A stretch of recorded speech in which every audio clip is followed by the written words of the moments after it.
Hello friends, how are you all? I'm Vali and today I'm going to discuss Cagney's hierarchy of learning, which is very important topic because it comes many times in your exam. So this theory is very important for the CTET and the NET. And this theory is, so the Robert Mills Cagney, एक American social educational psychologist थे जो किससे जाने जाते थे, जिन्होंने book दी थी conditions of learning की। तो उन्होंने डिफरेंट डिफरेंट लर्निंग की बात की थी, जिसको हम कह सकते हैं कि सिंपल टू कॉम्प्लेक्स उन्होंने लर्निंग का बताया था कि जो आपके कंसेप्ट होते हैं किस तरह से फॉर्म होते हैं। पहले आपका बिहेवियरल एस्पेक्ट्स आता है, जैसे signal learning, stimulus response learning, ये सब आपके बिहेवियरल एस्पेक्ट्स हैं। तो इसमें जो फोर होती हैं, ये जो आपकी हायरार्की है, ये जो इसकी अप्रोच है वो ये है simple to complex. Simple to complex इसकी अप्रोच है। तो जो आपकी स्टार्टिंग की चार हैं वो आपकी बिहेवियरल एस्पेक्ट्स पे डिपेंड करती हैं, बाकी जो आपकी लास्ट फोर हैं वो these are the cognitive aspects, belongs to cognitive aspects. तो इस तरह से हम 8 लेवल्स टोटल पढ़ते हैं। तो फर्स्ट आता है आपका signal learning, which is very simple approach of the learning.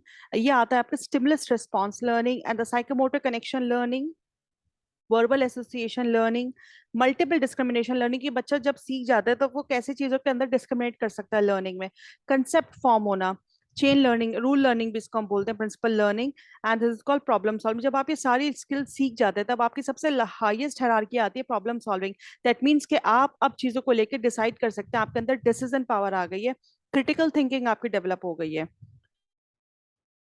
तो इस तरह से इन्होंने 8 टाइप से एक हायरार्किकल ऑर्डर में इसको पूरा डिफाइन किया हुआ है कि सिग्नल लर्निंग, इसे जस्ट एक तरह से हम क्लासिकल कंडीशनिंग भी कह सकते हैं, क्योंकि इस लर्निंग में क्या होता है, जो आपका अनकंडीशन स्टिमुलस है वो पेयर्ड होता है किसके साथ, कंडीशन स्टिमुलस के साथ, कि किस तरह से रिस्पॉन्स को आप एलिसिट कर सकते हैं, चाहे सी एस अलोन हो, मतलब कंडीशन स्टिमुलस अलग हो, आप कैसे रिस्पॉन्स दे रहे हैं, it depends your signal learning.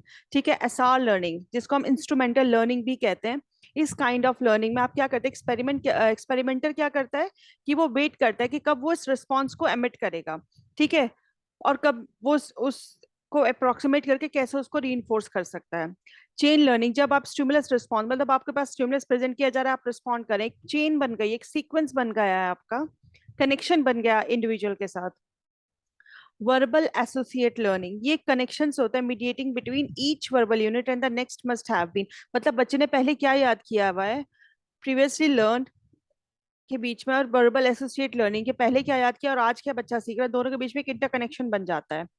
Multiple discrimination, यहाँ डिस्क्रिमिनेशन इन्वॉल्व किस चीज में होता है, बच्चे के मेंटल प्रोसेस में। दैट मीन्स कि बच्चे के अंदर अब कैपेबिलिटी आ गई है कि वो क्या सोच रहा है और कैसे अपनी प्रॉब्लम को सॉल्व करेगा, कैसे वो सोच रहा है और कैसे वो अपनी प्रॉब्लम को सॉल्व कर सकता है। कंसेप्ट लर्निंग, ये क्लास होती है आपकी स्टिमुलाई की, जो बच्चे को स्टिमुलस गिवन है कि कैसे बच्चा कंसेप्ट को फॉर्म कर रहा है, किस तरह से ऑब्जेक्ट्स को लेके इंटरलिंक कर पा रहा है अपनी कंसेप्ट को, concept learning. Learning of principle, जिसको हम रूल लर्निंग भी कहते हैं। लर्निंग ऑफ प्रिंसिपल डिपेंड करती है upon the learning of concept formation, कि मतलब आपने कैसे कंसेप्ट याद किया है, क्या आपके प्रिंसिपल्स हैं लर्न करने के। Principles show the regular relationship between two और मोर कंसेप्ट, क्या आप दोनों कंसेप्ट को मिला के कैसे यूज कर पा रहे हैं। फिर जब आप ये सारी चीजें सीख लेते हैं, फिर आता है आपका problem solving skill. This comes at the highest stage in the hierarchy of the learning process. ये लर्निंग रूल्स के ऊपर डिपेंड करती है, कि डिस्कवरी मेथड भी हम इसको बोलते हैं, कि बच्चे अंदर कैपेबिलिटी आ जाती है कि कैसे वो प्रॉब्लम को सॉल्व कर सकता है बाय मल्टीपल वेज, और कैसे वो चीजों को बीच में डिस्क्रिमिनेशन कर सकता है, उसकी क्रिटिकल थिंकिंग डेवलप हो जाती है। तो अब कुछ क्वेश्चन है इसके, प्रैक्टिस क्वेश्चन के, हमारे दिसंबर 2019 का आया हुआ क्वेश्चन है ये वाला, कि रॉबर्ट एम गैगरी के अकॉर्डिंग कौन सा लर्निंग टाइप है जो पहले आता है किससे, कंसेप्ट लर्निंग से, वो आपको बताना है। तो आप वो कैसे बता सकते हैं, जब आपको इसकी कंप्लीट हायरार्की याद होगी। तो जो हमारी हायरार्की है वो किस तरह से, फर्स्ट आपका आता है सिग्नल लर्निंग, देन हमारा stimulus response learning, then chain learning, verbal association, discrimination, सबसे हाईएस्ट हायरार्की आपको बहुत आसानी से याद हो जाएगी, problem solving, rule learning, and then concept learning. तो इसके अकॉर्डिंग हम देख सकते हैं रूल लर्निंग वगैरह सब ऊपर है, कंसेप्ट लर्निंग आपका ऊपर से थर्ड नंबर पे आता है। दैट मीन्स आपका सबसे पहले सिग्नल लर्निंग आएगा, right, this is your signal learning. Problem solving आपका नहीं आएगा क्योंकि बिल्कुल हाईएस्ट हायरार्की है, कॉम्प्लेक्स हायरार्की में सबसे हाईएस्ट आ जाता है ये। Verbal association learning and then SR learning, जिसे हम बोलते हैं सिग्नल लर्निंग के बाद आपकी क्या आती है, stimulus response learning, then verbal association.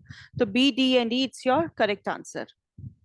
In Gagne's hierarchy of learning, which type of learning immediately precedes rule learning? Just rule learning के नीचे पहले कौन सी आती है? तो हम जानते हैं सबसे ऊपर कौन सी है हमारी, प्रॉब्लम सॉल्विंग, देन है हमारी रूल लर्निंग, देन है हमारा कंसेप्ट लर्निंग। तो just before the rule learning कौन सी आती है आपकी? Concept learning. तो this is your answer. Next question है हमारा, हमें हायरार्की बतानी है।